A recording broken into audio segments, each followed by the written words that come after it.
This is the PR Podcast, a show about how public relations helps you tell your story to the world. We talk with great PR practitioners who have the skills, creativity, and just plain savvy to get their clients noticed. Now here's your host, Jody Fisher.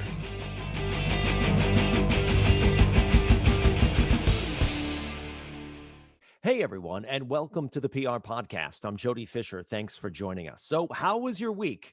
Well, I had a less busy one this week than I did the last couple of weeks. There's always something to do, but I also didn't feel like I was sprinting or slowly sinking below the surface of the water like I had the last month or so. So it was refreshing, and the weather has been good. I'm still here in the PR garage, headed back to the office in the next month or so. But there's always a lot happening, so I hope things are happening as well with you.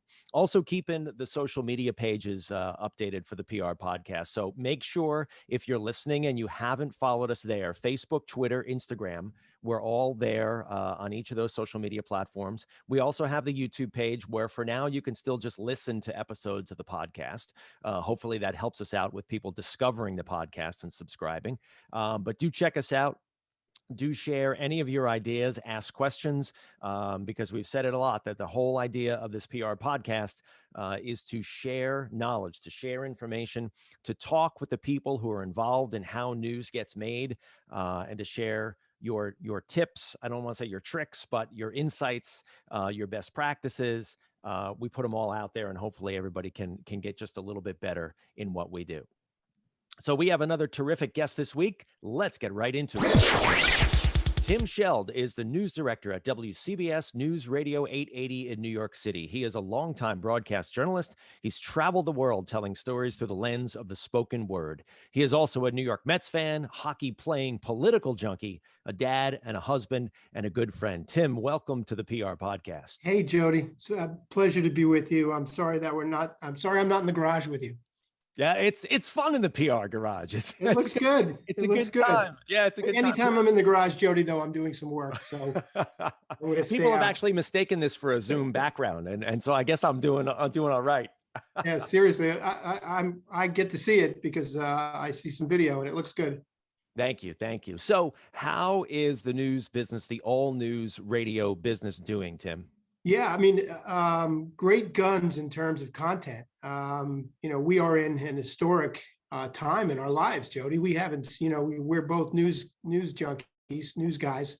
And I don't think we've seen a time like this in our lifetime where there's so many critical things going on from, in the pandemic, in the economy, in the evolution of everything we do. Jody, you know me, I'm old enough to remember days when we were out there on the street reporting and they hadn't even invented cell phone technology. I mean, think of the evolution, the explosion of technology and what it's done in our business. And so we're in the midst of an revolution of how it's, look, we're doing a podcast here.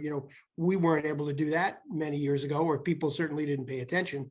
So I think there is a great need for what we do for a living, for context, for telling stories. And so in that way, we're in a great place. On the economic end, we're still in the middle of a shutdown. Jody, we've got a lot of businesses that are still afraid of poking their head out because they're not sure that this is the right time for them to get their brands noticed. So on a business end, all of us in the media business are struggling. Let's level set here for a minute. WCBS Newsradio 880, one of the two all news radio stations in New York City. My alma mater, even though I did do some time at the other one. I was a reporter at WCBS as well. So a special place in my heart, both for you and for everyone there in the newsroom and on the air. What is it like leading a big city newsroom in general? And then what's it like in the context of the last 18 months?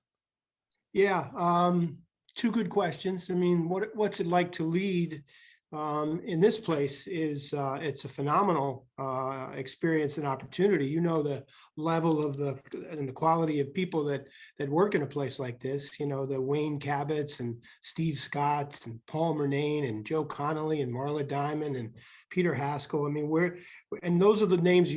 The names you don't know are the people behind the scenes. So, I'm privileged. I'm like you. I grew up as a reporter at this radio station, and I was privileged to come back and be the news manager, news director. And it's it's a family, and you know that, Jody. You're part of the family. It's almost like the mafia. You really can't get away from us. You swore the oath to us many years ago, and you're part of us. But this is a place of great, passionate people that really believe in what we're doing. It may be a job, but it's really a calling, and we're members of the community. We don't just serve a community, I like to say, we're part of the community. So that gets to the next answer. And what's it been like in the pandemic? It's been stressful, stressors. You're away from your office. We're in the office. We never stop coming to the office. Now we have a smaller footprint of people coming to work. We've had to keep our numbers down to make sure that we protect ourselves within the pandemic. Imagine getting an outbreak in the newsroom and having to shut the whole place down. That was our fear for 18 months. And so we really treaded lightly. I never really far away from the mask. I'm not wearing it in my own office, but we've protected each other in this workplace. We came to work in the depths of the pandemic, when the city was literally shut down. We came to work 24/7 when the city had unrest on the streets, when the offices, even in our ground floor of this building here down in Lower Manhattan by the Holland Tunnel, when the windows were broken in some of the protests last June. So, the pandemic has been a special time in our lives that we will never forget, because we feel like we provided a service that the community needed, but it was stressful because we're human beings. We're parents. We have our kids in Zooms. My kids are older, but I have a lot of staff members that look at some of our reporters. Two of them are married, and they're trying to raise kids and report at a pandemic at the same time. So it's very stressful. Yeah, you referenced those two people that you and I both know who they are, and I'm amazed at how they do it. And we've both seen spouses at different stations and different places where maybe they're not public about their relationship, but I'm amazed how they're able to do it, given the stresses of the job, given the sort of almost like the shift work nature of the job, right? You're on at a certain time of day. Maybe it's early in the morning, maybe it's later at night, maybe it's on weekends. I'm amazed at how spouses are able to manage working in the news business together and still be successful in their personal lives. It's pretty amazing. Yeah, I wrote a note the other day for Mother's Day, and I especially marveled at the working moms that we had on staff, and I wanted to make sure that we took a moment to think of the people who are on our staff and our mothers and raising kids and still working these unbelievably stressful and crazy hours. You talk about the New York City, getting in and around the city. Some of our people need to use the subways because they can't drive in, for the cost of having to park a car, and for a long time there was no 24-hour subway service. We're only getting it back in the coming days. And so we had people that, were just stressed about how can I get to the job that I get paid for. So yes, spouses on either side of that equation need our love and our support. And, this is a family. We don't exist unless there's that kind of support. So it's and which I think is good for you and what you're talking about today, because the people that are pitching us on stories need to realize that we're on the human scale of this. We've got a heart, we've got a beating heart. And so you're talking to people that are deep in the middle of a lot of this. That's a great segue into what we talk about week in and week out here on the show. It's sort of how PR people and newsrooms interact and how they can best interact. I've always taken the approach with my clients, or actually in my business, that I have just as much a vested interest in taking care of my clients and making sure I'm helping them to tell their story as I do, or maybe it's the reverse. And I also have a vested interest in the reporters and helping them do their job, because if I'm helping them do their job, then I'm also helping my client. And it doesn't have to be adversarial. What's your opinion on sort of incoming stories? And let's leave aside the breaking news of the day, the things that must get covered. And let's talk about the things you choose to cover. What sort of goes into the decision-making of what you choose to cover at WCBS? Well, the first thing I'll tell you, and you know this, it's not one person's decision. It's many people feed into that process.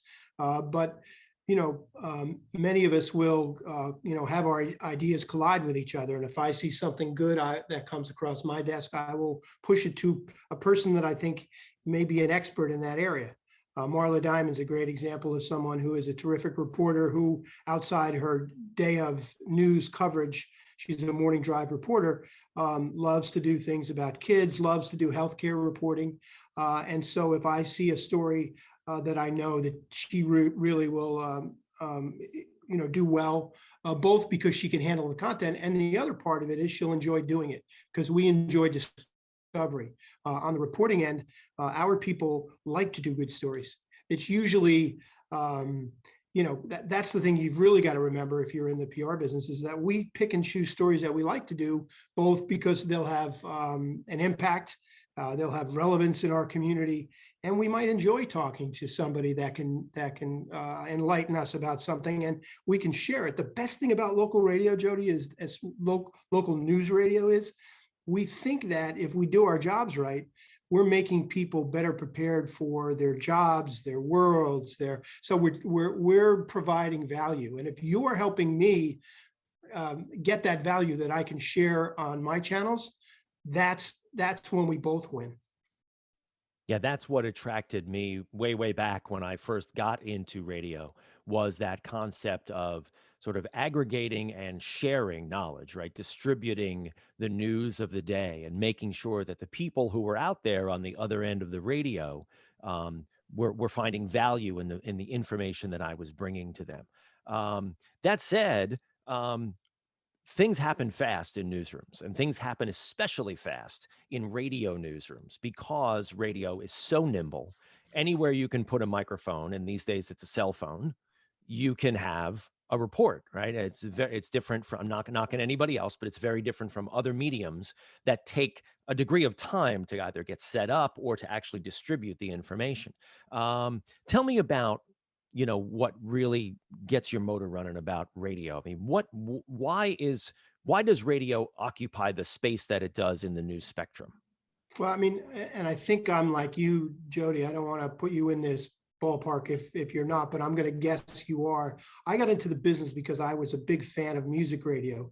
I'm one of the old guys who used to listen to WNEW FM growing up, before your time, my friend. But it was the rock and roll music station that was a community. It was a community of listeners that, when they had a charity that they needed to pay attention to, Why Hunger, for example, was started on WNEW FM with Bill Ayers and others, and Harry Chapin back then.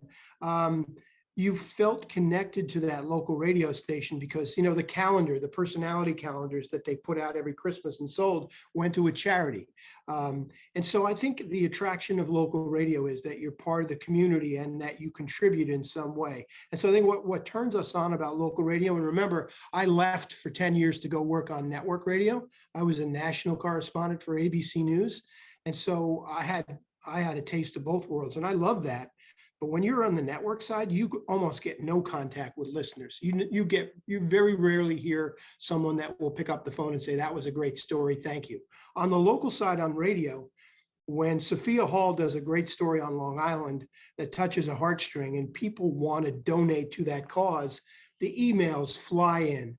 And that's when you're touching the community, Jody, because you've done a story that touched your heart, but also touch the hearts of the people that are listening to you. And we are contributing because we are maybe providing a solution. We're raising an issue. We're telling someone about a need that's occurring in the community. And the world is filled, Jody, despite all the bad news that gets reported out there, the world is 80% filled with great people that want to help.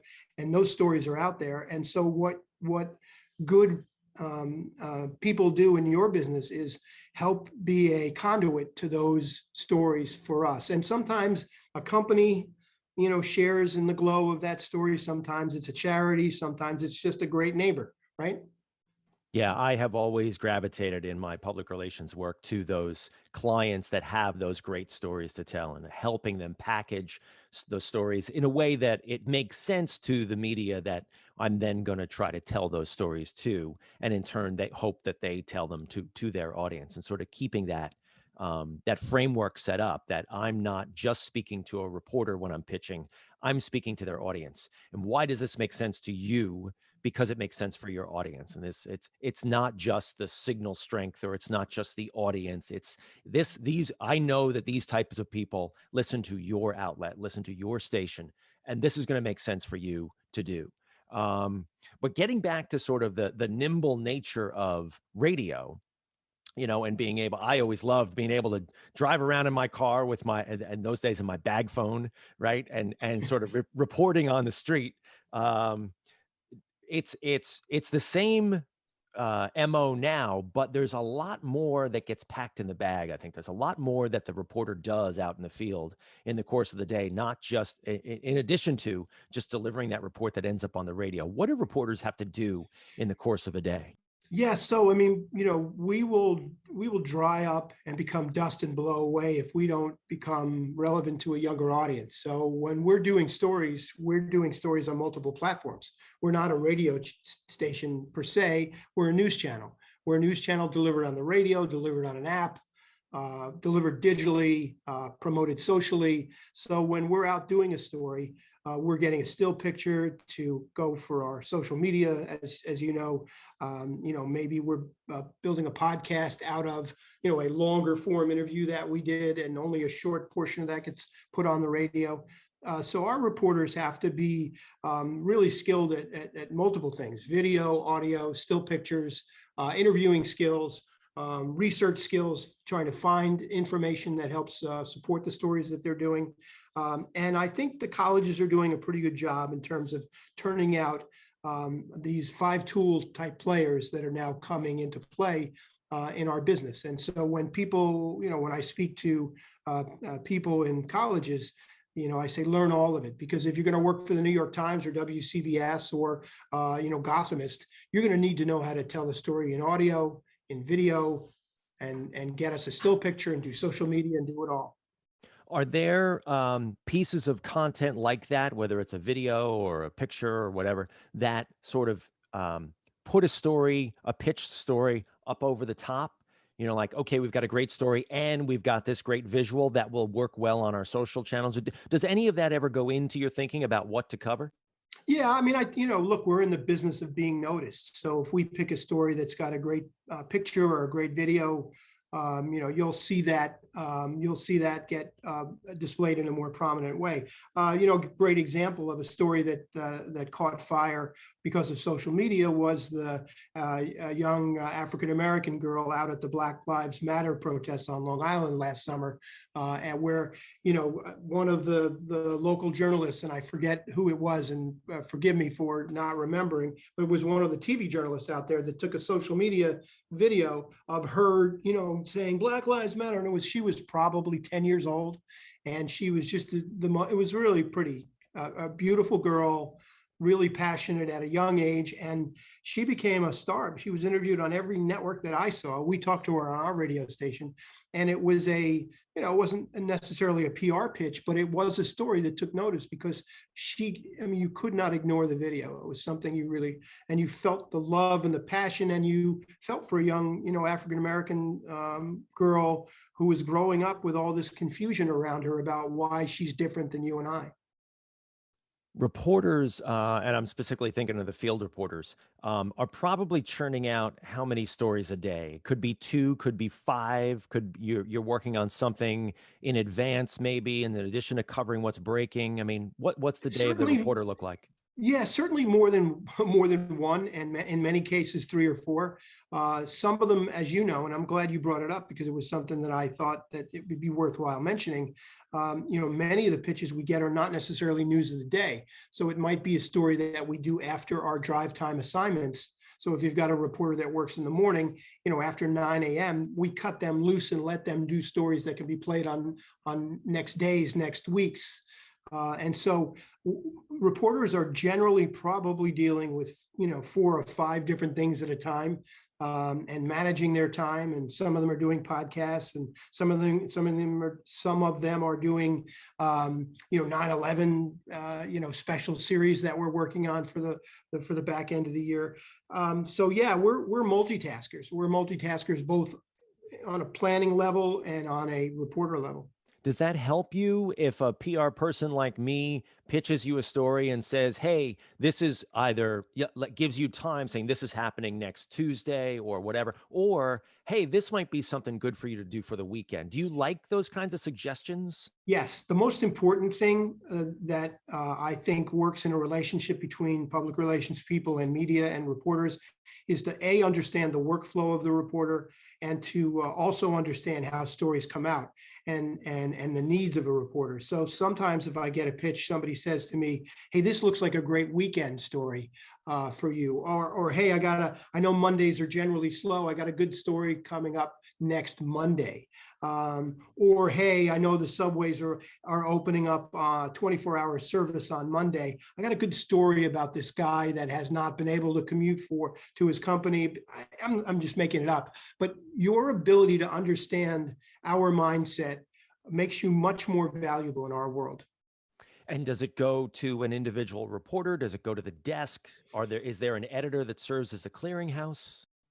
All of the above. I think you establish relationships with the individual reporters if you can. You know what their beats are, you know what their interests are, and you throw story ideas their way. You could try to go to a blind box and send it, but it doesn't really get very far. Most of our emails are out there, so you could reach us or pitch us. A lot of the story pitches come to me because even though I'm a news manager, I don't make coverage decisions, but I can influence them, and I can push good stories to other people. And that's generally what I do. I'll see something in an email and I'll push it to a couple of people and say, anybody interested in this, let me know. And so we share ideas. There's not one source, Jody. There's multiple sources. And I think people need to know that. There's been this sort of bringing this conversation full circle. There's been this debate, at least from when I was a desk assistant in a newsroom, about where news radio is headed, and where radio is headed.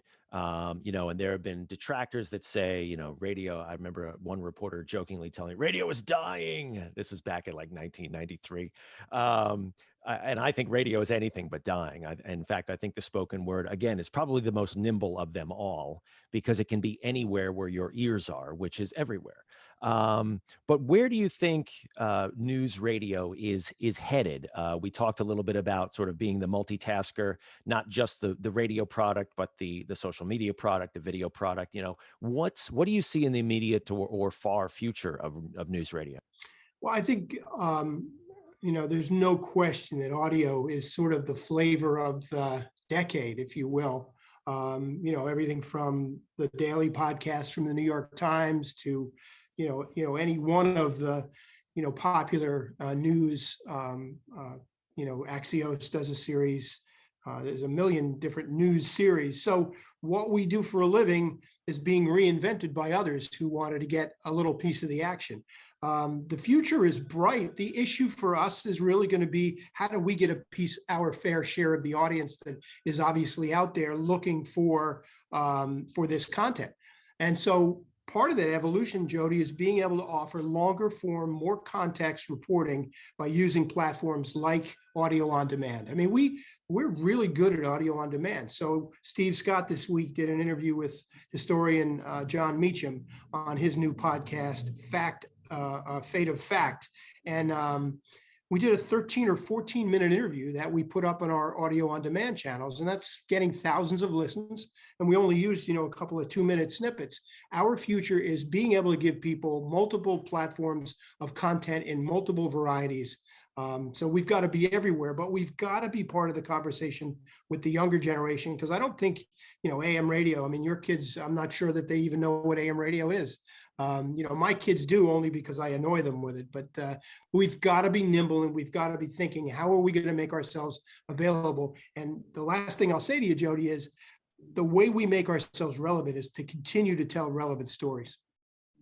That is terrific. And speaking of the not knowing what AM radio is, my heart was warmed a couple weeks ago when my son excitedly came to me. He's 12 years old, and having just slid the dial around on an older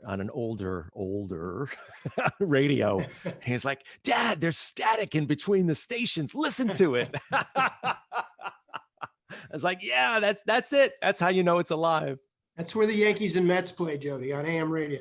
There you go. There you go. Well, this has been a great conversation, Tim. This is, we're going to segue into the rapid fire question portion of our podcast. This is where we steal a page from inside the Actors Studio. We ask our guests a series of rapid fire questions, just meant to elicit a simple answer, maybe a chuckle or two. So with your indulgence, Tim, here we go. Okay, Rapid fire Jody. question number 1. What is your favorite news source? I'm a big fan of Axios. That's a good one. I read that every morning. Mike Allen is an old friend, and I really love what they do. Just incredible work that he does. Rapid fire question number 2. What is your favorite social media platform? I'm a big Twitter person. I find it to be sort of the news scanner of our business. I find more story ideas on social media. I try to get through the chatter of Twitter, but I do find really interesting points of view from all part of the spectrum, and it sort of keeps me grounded by looking at the various. It's not really I'm not being short form for you, but I love Twitter. I'm a big Twitter guy. Twitter reminds me of ripping the stories off the old AP printer. Yeah, absolutely. Rapid fire question number 3: coffee or alcohol? Oh my God, coffee. Well, I'm not going to give up a beer, but I am a coffee person. Yeah, 1 cup a day, but yeah, coffee. I'm would disappoint you in my beer drinking. Although I love it, I just don't have any time for it. It does take some time. Rapid fire question number 4, and I'm looking forward to this one because I definitely had mine. What is your favorite on the run food? Ooh, you know what that answer is. I'm reaching down for video, but I literally just got my Shake Shack burger on Friday. I was telling you that pre-pandemic, we used to enjoy end of a stressful week having Shake Shack. And I got a Shake Shack burger that's been sitting here while I've been talking to you, and I haven't touched it. All right, Danny Meyer, get in touch. We'll take your sponsorship dollars for the PR podcast. And the last one, rapid fire question number 5. What do you want to be after you finish this career? I want to be sitting with my feet up. I'm 60, almost 62 years old, Jody. I'm closer than you think to being able to do something. I love travel. I love discovery, and my wife and my kids are grown, so I would look forward to being, sort of a happy traveler. How's that? We will look for you in the hostels of the world. There you go, my friend. Paris. I'll be in Paris. That sounds good. Well, Tim, this has been a great conversation. Please let people know how they can find you and WCBS online and elsewhere. So, Jody, an easy Google search for me will give you Tim Scheld, Scheld at WCBS. And my email is, our company's called Odyssey, if you didn't know that. I know you know that. Odyssey, and AUDACY. And it's the Odyssey app where you can find WCBS. So my email is tim.scheld, SCHELD, at odyssey.com. And I think you can find me on Twitter, Jody, right by Tim Scheld, at Tim Scheld on Twitter. Absolutely. And for those of you who didn't hear it go by, Tim just gave out some absolute gold there, dropping his email address. You now have a direct line into the WCBS newsroom. So. May I plug my podcast at the end of your podcast? Absolutely. So your good friend and my good friend, Peter Haskell, and I, we work together on a podcast that we call WCBS 880 In Depth. In the old days, they used to call it Let's Find Out on the radio on WCBS. But Peter and I on a weekly basis, take a topic and kind of dig into it. Peter does the long form interviews. I try to frame it, and it's good stuff. It's long form stuff, and we would welcome ideas on guests to participate in it. But it's at WCBS880.com under podcast, but it's called 880 In Depth, and you could search for that wherever you get your podcasts. We will definitely make sure that everybody subscribes to that. We'll also put a link on all the social media pages for the PR podcast. Make sure people can find it. Well, Tim, thank you again for spending so much time. You and, like I said, all the WCBS folks there in the newsroom and out in the field hold a special place in my heart. You do fantastic work, and I'm being objective here too. You do fantastic work covering a very complicated and very important geographic region, New York City and its surroundings. You're the best at it, and I wish you all the luck in the world. Thank you so much. Thanks, Jody. It's great to talk to you.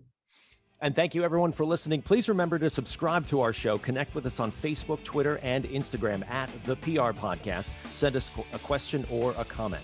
Our intro is by Christopher Apple. You can find him and his fantastic photography on Instagram at Christopher_APPOLDT. Check him out there and hire him for all your photography needs. You can find me online at Jody Fisher on all the socials and on the web at jodyfisherpr.com. We'll see you next time on the PR Podcast.